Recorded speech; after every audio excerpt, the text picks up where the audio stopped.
What's going on, y'all? Red Channels here, back at you with another one. And today I'd just like to say, have you ever caught yourself feeling that it's too bright out? That the sun is just annoying? I mean, summer really is the worst season when you think about it. It's hot, there's bugs, everyone feels entitled to take their shirt off. Well, fear no more, because the stunning and brave people of the British Isles have come up with a solution, which is to dim the sun. Yeah, put that shirt right back on, fatty. I'm kidding around, obviously, but this plan to dim the sun is actually real. It is a real policy of the government of the UK.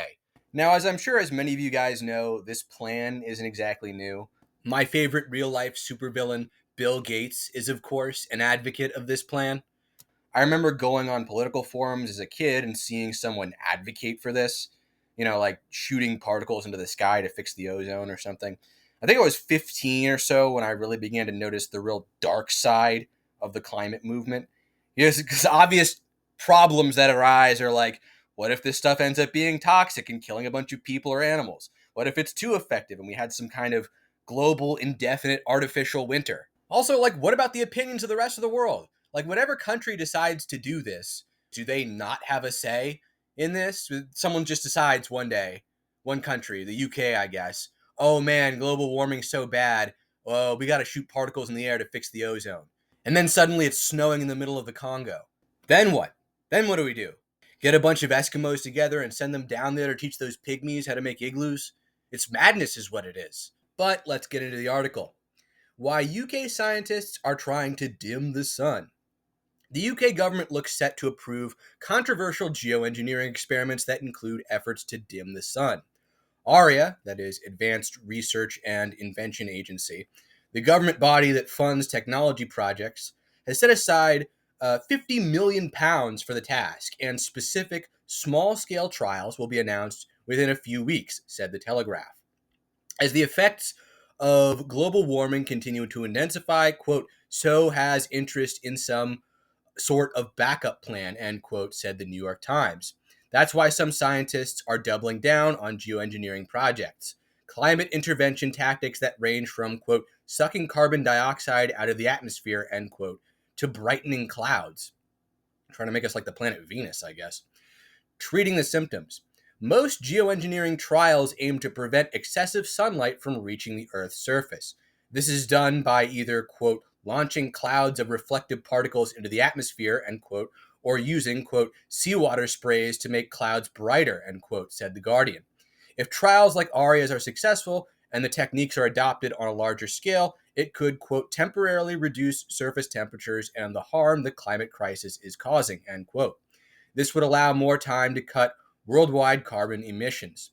And there is preliminary real-world evidence that geoengineering might work. As ships cross oceans, their exhaust brightens the clouds above them, so sunlight reflects more effectively, said the New York Times. That cloud brightening offset, quote, about 5% of climate warming from greenhouse gases, end quote. But ironically, as stricter regulations have reduced ship pollution in recent years, that cloud brightening and greenhouse gas offset is fading away. Some scientists hope they can replicate the effect with sea salt rather than pollution. Ultimately, dimming the sun through techniques like cloud brightening, quote, would not address the root cause of the climate disease, end quote, said Peter Irvine, an earth sciences lecturer at University College London, on The Conversation. But more and more evidence, quote, suggests that it would work surprisingly well at treating the symptoms, end quote. Tinkering with complex natural systems. Geoengineering could be, quote, crucial in the fight against climate change, end quote, said science. But if scientists want to continue getting projects off the ground, they, quote, need to learn how to talk to the public about it, end quote. While some projects, like ARIA's in the UK and a successful cloud brightening project taking place over the Great Barrier Reef in Australia, have sped ahead, others have been squashed by a skeptical public.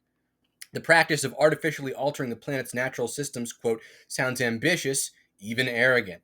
Perhaps inevitably it invites concerns about meddling with nature, end quote, and it, quote, poses tricky questions, end quote, about how, when, and where technology should be put to use. It involves, quote, tinkering with complex natural systems, end quote, that render it irreversible. And the proliferation of conspiracy theories and misinformation online, by yours truly, are, quote, partly behind moves to ban or restrict solar geoengineering, end quote. Like taking aspirin for cancer. Though solar geoengineering treats some of the symptoms of climate change, it is a, quote, barking mad scheme, end quote, that feels like, quote, taking aspirin for cancer, end quote, said American scientists Raymond Pierre Humbert and Michael Mann in The Guardian. If we become reliant on the technology, quote, the world will be left subject to a catastrophic termination shock, end quote, if the intervention ever ends.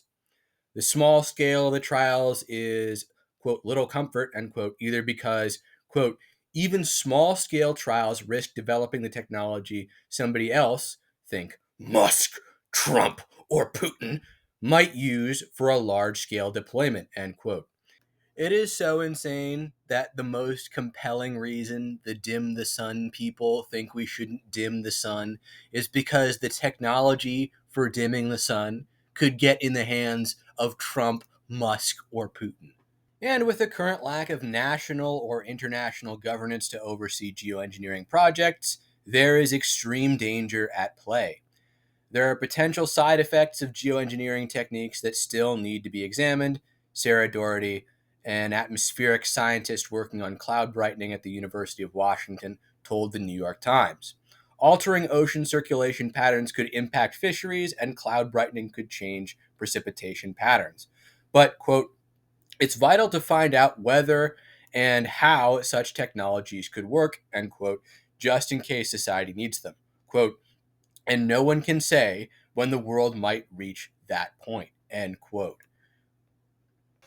As a viewer of mine, Nevergoon, very succinctly pointed out, this whole dim the sun thing is just conspiracies becoming real. I think Comet Pizza was when conspiracy theories finally officially became politicized, like politically polarized. Before, the conspiracy milieu of American culture was actually quite bipartisan. Now, it's the purview of us folks on the so called far right. Which reminds me, Britain has been almost entirely handed over to globalist forces. The parasitical reign of international finance has reached its zenith in the UK, it seems. Hence the fact that the UK is seizing farmland from British farmers and handing it over to BlackRock, and also advocating for the suffrage of non citizens. Yeah, this is real. This is not a joke. Regardless of what you may think of him, the long winded nerd Curtis Yarvin, also known as Mencius Moldbug, predicted something like this would happen back in like 2008 on his blog, Unqualified Reservations.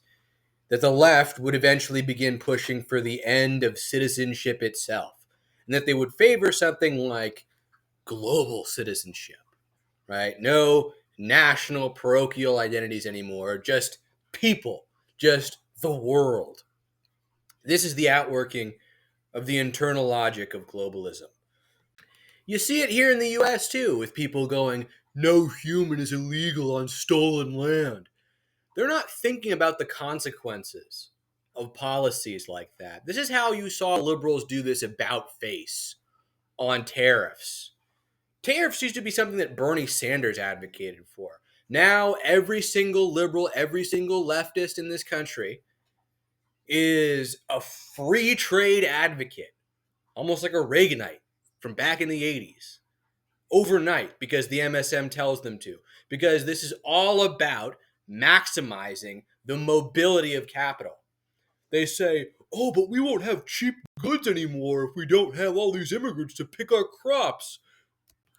You see, these globalists are planning on turning the West, and then eventually the rest of the world, into one gigantic free market economic zone, which they can perfectly manage and control, and where you, as an individual, are atomized and lost among the masses. And liberals never even think about the consequences, the implications of the slogans they say. Seriously? No human is illegal? So literally anyone who comes here and wants to be a citizen should just be a citizen. What would happen if that happened? Literally anyone, anybody, anywhere in the world wants to come here and be a citizen. You think there'll be no logistical challenges whatsoever. Everything will be peachy keen if we go down that road.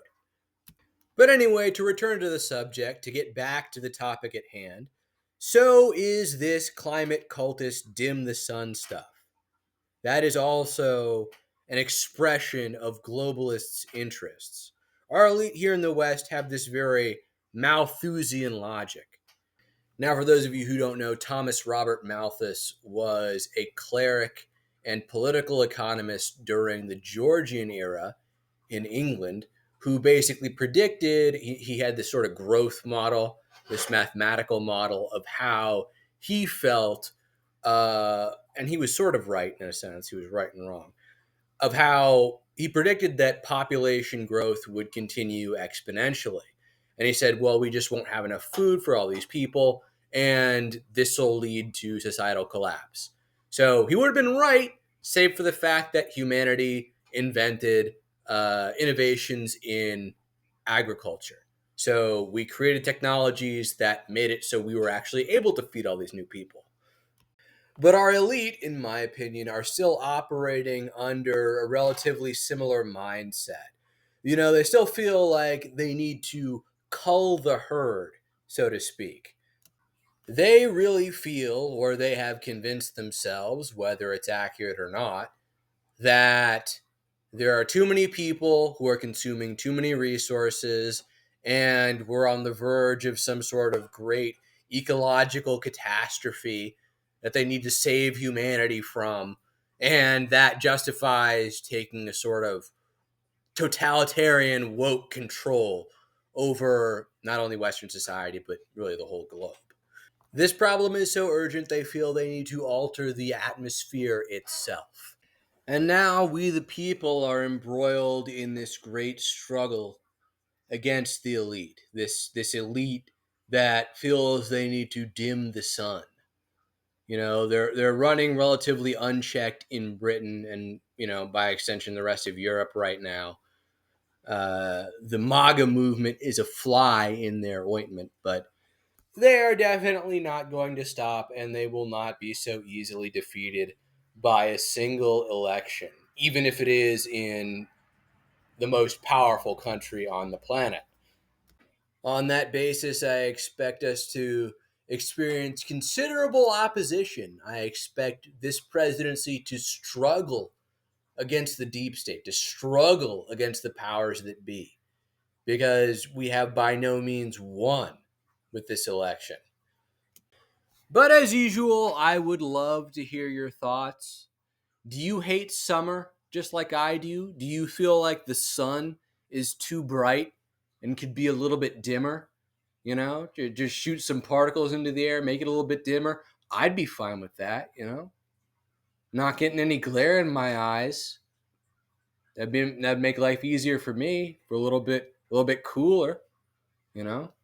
I mean, I personally already wear glasses. So in the summertime, if I take my prescription sunglasses indoors, then I just look like a jerk who's wearing sunglasses indoors. They don't know their prescription. This is going to make it easier for me, honestly. So, yes, dim the sun. Dim the sun so I can wear my own glasses outside during the summer. Of course, I'm kidding around. Anyways, that is it for this video. I hope you enjoyed it. Please give it a like, share, subscribe if you haven't already. Sharing is the number one way you can help this channel. Please do that, really, seriously. You want to help this channel grow? Please share it. Leave a comment because I always love reading your comments. Sub to me on Patreon if you want to support me monetarily, if you're feeling extra generous. And as usual, Red Channels will catch you in the next one.